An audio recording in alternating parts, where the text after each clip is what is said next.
go in and fill out a form on your site and apply for funds, or does it have to come from the administration of the city of Berkeley? Well, that's going to depend. As I mentioned in my presentation, broadly, our grants, you know, there's some that are just nonprofits, some that are local governments, others like the weatherization program would be individual.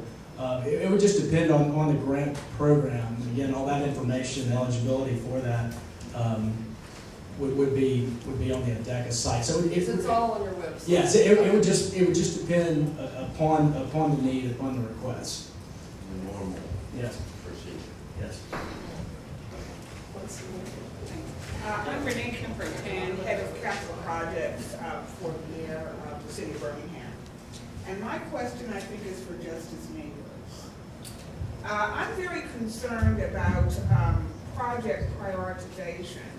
I listened very carefully to your presentation and was really happy to hear that it appears that the stimulus money will be basically siphoned through organizations and processes that we already have in place. That's good. I mean, we don't have to necessarily reinvent a wheel. But projects, for example, capital projects, for example, that may have been on a list that was generated in 2005, 2006, 2007, 2008, that are quote-unquote shovel-ready because they were priorities then and because the economy has basically changed. At what point do we, as a collective, get to pull back and think about the notion of reprioritization of projects with the new money coming in? That's a great question, and I don't think that there's any program that is locked in, and I think this is the time to give strategic consideration as to how we're going to use these additional monies. Now, one of the reasons that the Department of Transportation has moved so quickly without changing any of its priorities is that's what the law required it to. I think it had about 30 days from the time the law became effective to have its priorities submitted to Washington. It needs to get the money invested and spent over the next 6 months. So DOT had to move very quickly, and of course DOT had a process that was very mature in place. But for instance, $9 million of additional money is going to flow in this community for transportation. I would hope that this community would develop a strategic plan for the use of those funds, which may not be on the drawing board whatsoever right now. That certainly is permissible under the law.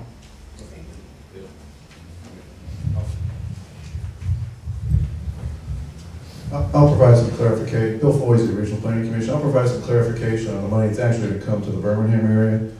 I guess on the highway end, besides the ALDOT projects, now ALDOT does have a list online.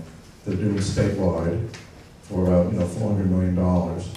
And since there are strict time deadlines on obligating the dollars, they're going basically resurfacing and bridge projects. And there's one project in our region in St. Clair County that actually widens I-20 through the gap for about $60 million. On the MPO level, the $22.9 million has come to the MPO, and this answers your question, Renee. All the projects that the DOT is doing and the MPO is doing are projects that are in the established 4-year transportation improvement program, the state transportation improvement program. So those are projects that basically through the years designated by the state and the MPO as high priority projects.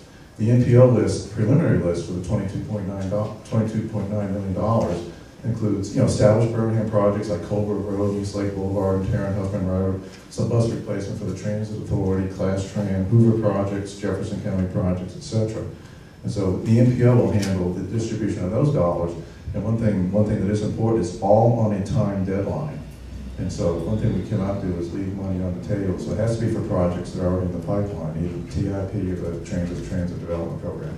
And I guess on the Transit Authority's $8.7 million, that comes by formula that's based on population, density, bus revenue miles, etc. All the money that the Transit Authority gets and the NPO gets is by formula based on population and travel, etc. The Transit Authority has stated that the $8.7 million is going to be used on bus capital replacement. You know, they've stated that, and that's probably the easiest use to spend the money quickly. And from the standpoint the Transit Authority said, that is, you know, the highest priority right now is to replace some of the aging fleet. There are other provisions in the transportation on intercity rail. You know, there are opportunities on intercity rail. Alabama is not as well positioned as a lot of the other states, so, you know, all those core investment studies and engineering studies need to be geared up. That's a whole other separate conversation we can have.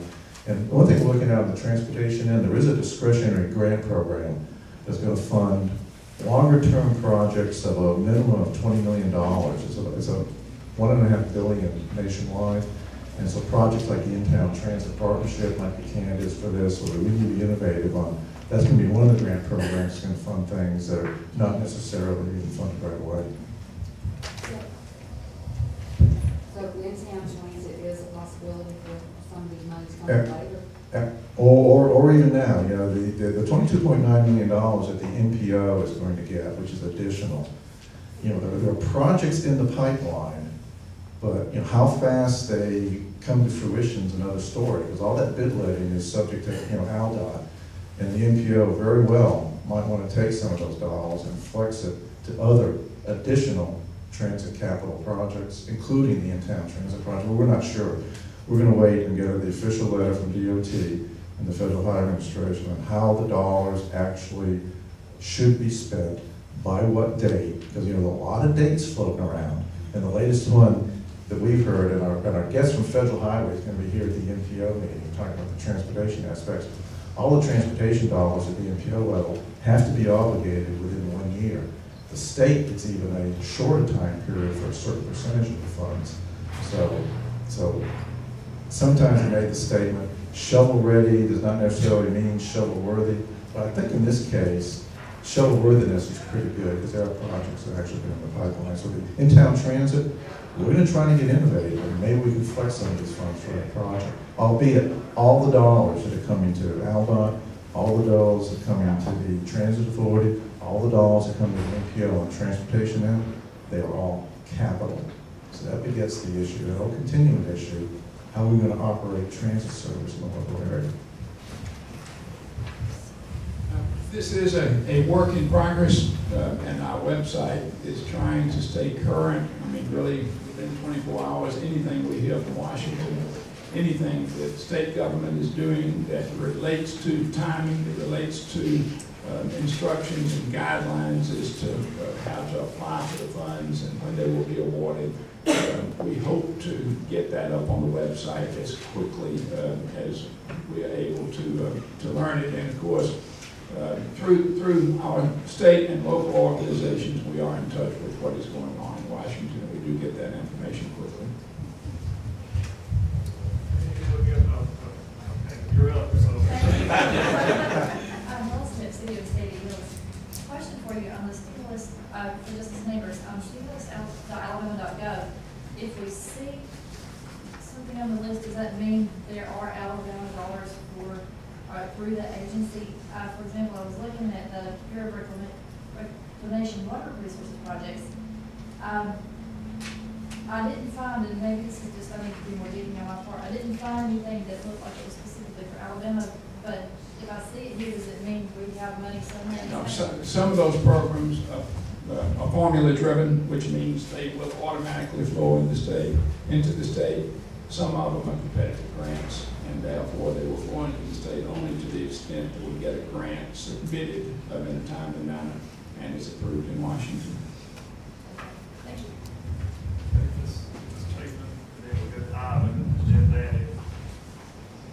Sheila Chaffin, University of Alabama, Birmingham. Excellent program, and thank you very much for your help, gentlemen, your comments.